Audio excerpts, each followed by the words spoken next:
The winter of 1971 was one of the tensest moments of the Cold War, with South Asia caught in the crosscurrents of superpower rivalry. The Bangladesh Liberation War had escalated into a full-scale conflict between India and Pakistan, and the United States and the Soviet Union found themselves on opposing sides. While Washington tilted toward its ally Pakistan, Moscow had signed a historic treaty of peace, friendship, and cooperation with India in August 1971. This treaty effectively assured New Delhi of Soviet support in case of foreign intervention.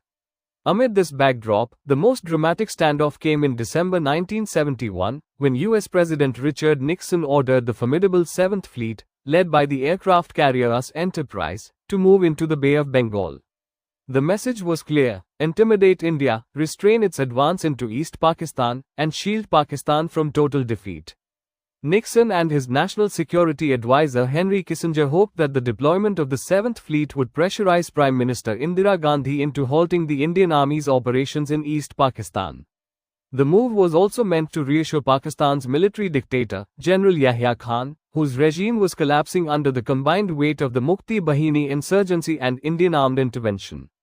For India, however, this was a serious escalation. A US nuclear-powered fleet steaming toward its shores was no small threat. Yet, India had prepared for this possibility by aligning closely with Moscow. According to accounts circulated in later years, Soviet Premier Leonid Brezhnev sent a blunt message to Nixon.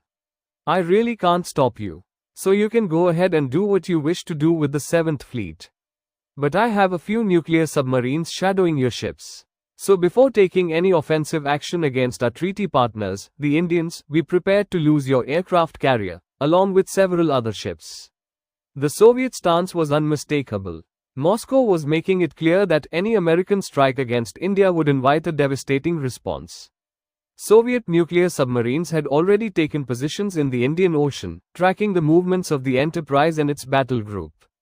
This exchange epitomized the nuclear brinkmanship of the Cold War. Neither side wanted a direct clash that could spiral into World War III. Nixon was unwilling to risk the destruction of a US aircraft carrier, while Brezhnev had no interest in escalating beyond deterrence. The message worked. The 7th Fleet stayed away from direct engagement and did not interfere with Indian operations. Meanwhile, Indian forces continued their lightning campaign in East Pakistan, culminating in the surrender of Pakistani troops on December 16, 1971. The birth of Bangladesh became a geopolitical reality despite American pressure.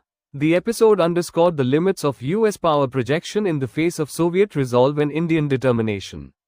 It also revealed how nuclear deterrence shaped outcomes without